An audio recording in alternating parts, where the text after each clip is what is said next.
Pour commencer, je vous propose une petite expérience. On commence dans le noir, bon, ou presque en tout cas, et face à nous, 2 portes apparaissent. 2 objectifs de vie différents. Cette première porte à gauche, elle nous mène vers un état stable, un état agréable et durable. Donc le bonheur en fait. Et l'autre porte, on sait pas. Elle nous mène vers autre chose, l'inconnu. Tout ce qu'on sait sur cette porte à droite, c'est que c'est pas le bonheur, donc forcément il y aura de la souffrance. Bon, et on doit en choisir une des 2. Moi franchement, dit comme ça, je sais pas où on est, mais je prends directement la première porte. Je veux dire, le bonheur, c'est notre objectif à tous, non ? On veut tous atteindre cet état de bonheur durable, stable et agréable. C'est ça, la finalité de la vie. Et pour s'en convaincre, il suffit de rentrer dans une librairie. Les librairies sont pleines de manuels pour atteindre cet état. Et sur internet, c'est pareil. On nous promet des techniques, des routines, des astuces pour le ressentir. Alors, je les ai essayées, hein. Peut-être que vous aussi, on applique les recettes, on suit les conseils, et on se sent parfois un peu mieux. Ouais, ok, mais rien de durable. Donc j'ai cherché. Et plutôt que de regarder dans nos librairies, eh bien, je suis allé voir les archives. J'ai fouillé les sources pour voir comment les hommes du passé avaient atteint ce bonheur. Je veux dire, on doit forcément pouvoir trouver des informations utiles avec toutes ces générations qui nous ont précédés. Sauf que c'est pas si simple. C'est pas si simple parce que ça n'a pas toujours été comme ça. On n'a pas toujours été à la recherche de cette satisfaction durable. En réalité, quand on se plonge dans le passé, eh bien, on se rend compte qu'on n'était pas si obsédé que ça par le bonheur. En tout cas, jusqu'il n'y a pas très longtemps. Mais pour le comprendre, il faut revenir un peu en arrière. Voilà, ici on est beaucoup mieux. Ici on peut prendre le temps. Là, ce que vous voyez, c'est Athènes, en 340 avant notre ère. La ville à cette époque avait l'air vraiment magnifique. Des statues sublimes, on voit le Parthénon qui règne sur la ville. Et dans une rue, on peut tomber sur cette statue. Cette statue, elle représente un jeune homme de 20 ans à l'époque. Elle est beaucoup moins connue que la Vénus de Milo ou la Victoire de Samothrace, et pourtant cette statue, elle est encore plus ancienne. On l'a récupérée d'une épave. C'est une vraie statue de cette époque. Et moi, cette statue, elle me parle. Je veux dire, déjà, elle a 2300 ans, et pourtant son regard, il nous dit quelque chose. Je trouve que son regard est intriguant. Bon, le pauvre, il a pas l'air très vivant comme ça. Voilà, comme ça, c'est un peu mieux. Alors, on sait pas exactement qui c'était, il y a un petit mystère, et donc on va l'appeler Cléon. Cléon, c'est un jeune citoyen. Et donc, il fait déjà partie d'une élite, puisque à l'époque, seulement 10% de la population est citoyenne. Le reste, ce sont des métèques, donc des habitants étrangers, et des esclaves, ou des femmes. Voilà. Bon, mais malgré tout, Cléon n'a pas l'air très heureux. Et c'est normal. On a tous cette image de la grande époque d'Athènes, mais Athènes à cette époque, c'est aussi le chaos. La mort est omniprésente. Cléon a perdu son frère, disons, et il a peur pour sa famille. Il y a la menace de la guerre, mais aussi la peste peut revenir à tout moment. Un siècle plus tôt, la maladie avait tué au moins un tiers de la population athénienne. Bref, la mort est partout et Cléon le sait très bien. Mais alors, comment penser le bonheur dans un monde pareil ? Eh bien, je crois qu'on ne le pense pas vraiment. Ou plutôt, disons que ça n'a rien à voir avec cet état durable, agréable, contemporain. On pense autre chose, on pense plutôt la vie bonne. Le daimonia, cet objectif grec, qu'on traduit souvent à tort par bonheur, n'est pas un état émotionnel. C'est une posture, une exigence, un accomplissement sur toute sa vie. Il faut être juste, être admiré, agir pour sa cité par exemple, défendre les siens, parler avec honneur. C'est ça, l'objectif de vie de Cléon. Alors, Cléon a entendu parler de Socrate ou de Platon, de loin en tout cas, mais pas plus. Il faut le dire, à cette époque, les philosophes étaient en marge. Socrate avait été condamné à mort par la cité, pour corruption de la jeunesse. Ce n'est pas eux qui définissent la vie bonne dans la cité. Ils représentaient une minorité, et pas la pensée commune, même si leur héritage est absolument immense. Mais pourtant, cette question de la vie bonne, elle est importante pour Cléon. Et dès l'enfance, on lui a appris ce qu'était la vie bonne. Chez un maître, les enfants citoyens apprennent et récitent l'Iliade. L'Iliade, c'est pas que un poème. Ce n'est pas que un épisode de la guerre de Troie. Les enfants apprennent que Achille est mort jeune. Il est mort glorieux. Que Hector est tombé, mais il est resté fidèle jusqu'à la fin. Donc l'Iliade véhicule des valeurs. Et on peut ressentir un peu l'enseignement de ces jeunes Athéniens en regardant ces vases. Bon, je suis d'accord, les vases, c'est pas ce qu'il y a de plus impressionnant. Mais ces vases, c'est du développement personnel, c'est de la philosophie, c'est une leçon de vie qu'on veut se rappeler au quotidien. Tu ne choisis pas ton destin, mais tu peux choisir ta posture. Il faut être courageux, il faut être respecté et laisser une trace. Voilà. C'est ça le bien suprême pour un citoyen grec de l'époque. On est bien loin de cet état agréable et durable. Et puis, le monde bascule. Un jour, un charpentier meurt sur une croix. Il s'appelle Jésus. Et quelques années plus tard, ses disciples introduisent une nouvelle philosophie. Ils promettent un royaume dans l'au-delà. Et donc une nouvelle idée apparaît, la béatitude.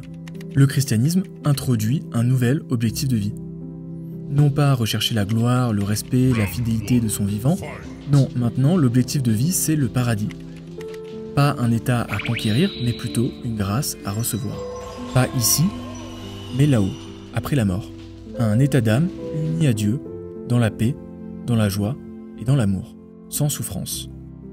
Et donc pendant plus d'un millénaire, la question de la vie bonne, elle se pense à travers Dieu. Elle est indissociable de la foi.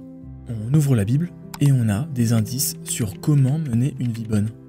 Voilà, donc les descendants de Cléon, ils prient, ils souffrent et ils travaillent dur en espérant atteindre ensuite le paradis. En tout cas, jusqu'à un matin d'automne où tout vacille. On est le 1er novembre 1755 à Lisbonne, le jour de la Toussaint, et il est 9h40.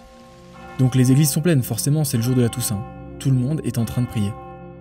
Et à ce moment-là, la terre commence à trembler.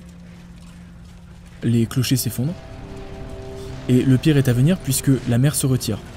Voilà, donc là c'est que le début, ça veut dire que le tsunami arrive. Et en même temps, il y a des incendies qui se déclarent. Un véritable chaos, le jour de la Toussaint, un jour sacré. Et en quelques heures, 100 000 morts. Voilà. Quand Voltaire apprend ça, il est complètement bouleversé. Où est Dieu dans ce chaos? Comment peut-il permettre que des femmes et des enfants meurent sans raison?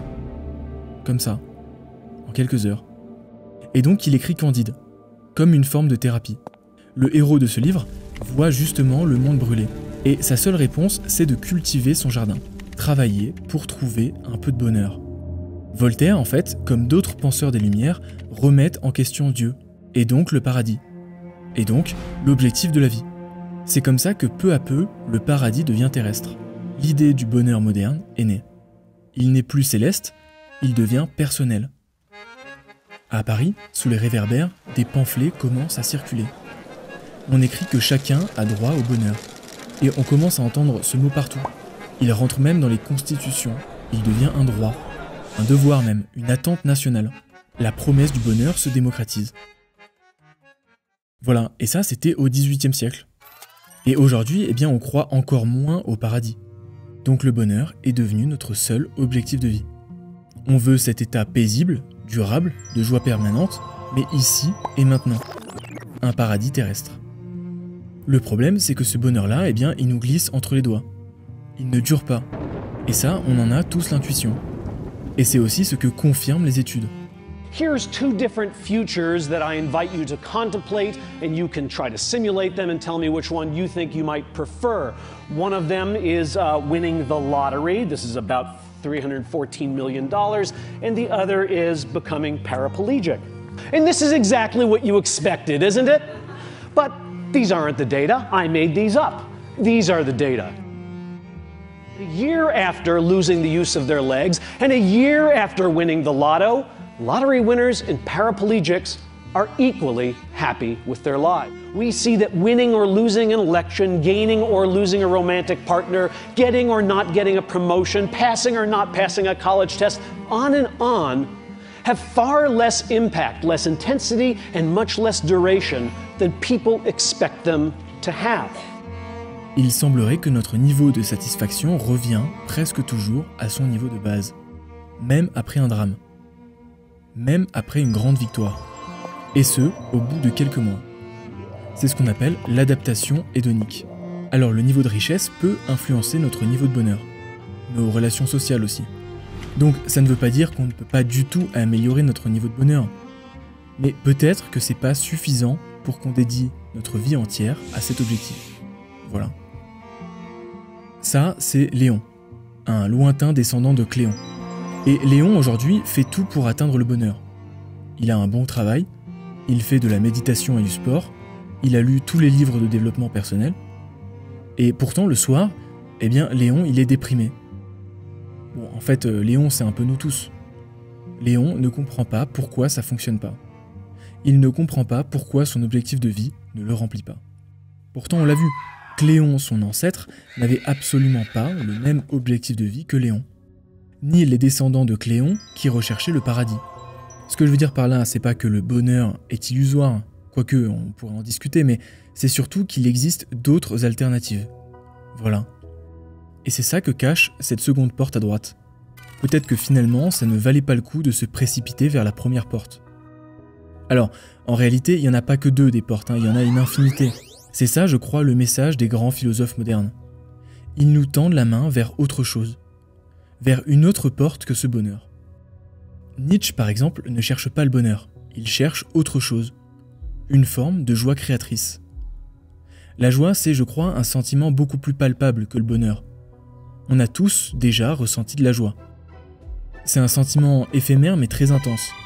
Et peut-être que finalement la vie ne se justifie pas par le bonheur, mais par ces petits moments de joie. Et peut-être qu'il faut accepter que le bonheur n'existe pas. Ou plutôt qu'il est un mythe parmi d'autres. Un mythe, ce n'est pas un mensonge, c'est un récit collectif. Un résidu du paradis.